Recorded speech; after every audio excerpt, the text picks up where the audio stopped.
అండి, ఎలా ఉన్నారు అందరూ? Welcome back to my channel నా చేతి వంటలు. ఈరోజైతే నేను వెరైటీగా ఆకుకూర పచ్చడి అయితే చేశానండి. ఎప్పుడైనా మీరు తిన్నారా లేదా అనేది అయితే కామెంట్ రూపంలో అయితే తెలియచేయండి. ముందుగా ఇక్కడ నేను 3 రకాల ఆకుకూరలు అయితే తీసుకున్నాను. ఒకటి పాలకూర, ఇప్పుడు చూపిస్తున్నది పాలకూర, తోటకూర, చుక్కకూర. ఈ 3 ఈక్వల్ క్వాంటిటీస్లో తీసుకున్నాను. అన్ని 3 ఒక్కొక్క కట్ట అనమాట. ఇక్కడ టమాటాలు ఒక చిన్న సైజు అండి, నేను 4 నుంచి 5 తీసుకున్నాను. పచ్చిమిర్చి, ఇవే మనకి కావాల్సిన ఐటమ్స్. చాలా తక్కువ ఐటమ్స్తో మనం ఈ పచ్చడి చాలా టేస్టీగా చేసేసుకోవచ్చు. ముందుగా స్టవ్ ఆన్ చేసుకొని బాండీ పెట్టేసుకొని ఈ పచ్చిమిర్చిని తొడాలు తీసేసుకొని వేపుకోవాలి. లైట్గా వేగితే సరిపోతుందండి. టమాటాలని కొద్దిగా పెద్ద ముక్కలుగా కట్ చేసుకోండి.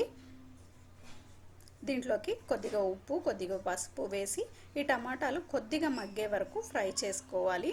టమాటాలు అనేవి మనకి ఈజీగా మగ్గిపోతాయి కదా. టమాటాలతో పాటు మిగతా పచ్చిదనం కూడా ఇక్కడ పచ్చిమిర్చిలోది పోతుంది అన్నమాట. ఇప్పుడు కొద్దిగా మగ్గినాయి ఇక్కడ టమాటాలు కూడా, చూస్తున్నారు కదా. పీల్ తీస్తే ఎలా మగ్గుతాయో ఆ విధంగా మనం మగ్గబెట్టేసుకోవాలి. ఇక్కడ నేను సుమారు ఒక 10 పచ్చిమిరపకాయలు అయితే తీసుకున్నాను. కొద్దిగా కారం కూడా యాడ్ చేద్దాం అనుకుంటున్నాను, ఎందుకంటే పిల్లలు ఒట్టి పచ్చిమిర్చి కారాన్ని వాళ్ళు తినలేరు. సో అందుకని కొద్దిగా కారం, కొద్దిగా పచ్చిమిర్చి వేసాను అనమాట. మీ పెద్దవాళ్ళు వరకే చేసుకుంటున్నట్టయితే ఓన్లీ పచ్చిమిర్చితో ప్యూర్గా పచ్చడిలాగా చేసేసుకుంటే చాలా టేస్టీగా ఉంటుంది. ఇక్కడ నాకు పిల్లలు ఉన్నారు కాబట్టి నేను కారం కూడా యాడ్ చేస్తున్నాను, ఓన్లీ పచ్చిమిర్చి కాకుండా. ఇప్పుడు మనం తీసుకున్న ఆకుకూరను సన్నగా తరుక్కొని వేసేసుకొని మిక్స్ చేసి మూత పెట్టేసుకోవాలండి. ఆకుకూర మగ్గే వరకు మనం మగ్గించుకోవాలి. చూస్తున్నారు కదా, ఆకుకూరలో వాటర్ ఏమీ యాడ్ చేయొద్దు. వాటర్ లేకుండానే మనకి ఈ విధంగా వాటర్ అనేది వచ్చేస్తుంది. ఆకుకూర మొత్తం మగ్గిపోతుందండి. ఇక్కడ చాలా వరకు మెత్తగా అయిపోతుంది. ఒక్క చుక్క వాటర్ కూడా నేను యాడ్ చేయలేదు. ఇక్కడ ఆకుకూర పచ్చడికి వచ్చేసి చింతపండు అదేమీ యాడ్ చేయకూడదండి, ఎందుకంటే మనకి చుక్కకూరలో పులుపు వస్తుంది.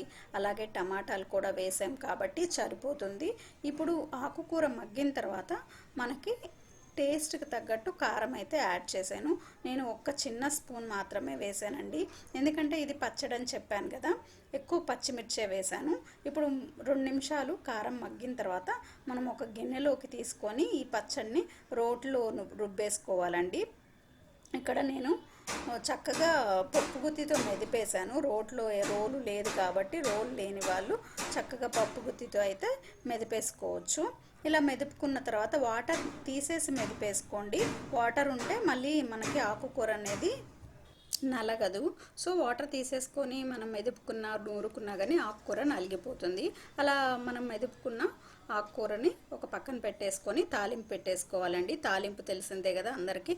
తాలింపు దినుసులు, జీలకర్ర, చిన్నులపాయలు కొద్దిగా వేసాను, ఆ చితక్కొట్టు వేసానండి. ఆ ఫ్లేవర్ మంచిగా ఆకుకూరకి పట్టేస్తుంది అనమాట. అలాగే ఎండుమిర్చి, కరివేపాకు ఇవన్నీ వేసుకొని మనము ఇప్పుడు తాలింపుని ఆకుకూరలో కలిపేసుకున్నామంటే చాలా టేస్టీగా ఉంటుందండి. ఇది మనకి వేడివేడి అన్నంలో నెయ్యి వేసుకొని ఈ పచ్చడి తింటే మంచి రుచి, అది మర్చిపోలేమన్నమాట, అంత టేస్టీగా ఉంటుంది. చూసారు కదా, ఈ వీడియో నచ్చినట్టయితే తప్పకుండా వీడియోకి ఒక లైక్ చేసి మీ ఫ్రెండ్స్కి షేర్ చేయండి. అలాగే మీ కామెంట్ అయితే తెలియచేయండి. ఛానల్ని సబ్స్క్రైబ్ చేసుకోండి మరిన్ని రుచికరమైన వంటకాల కోసం. Thank you for watching this video.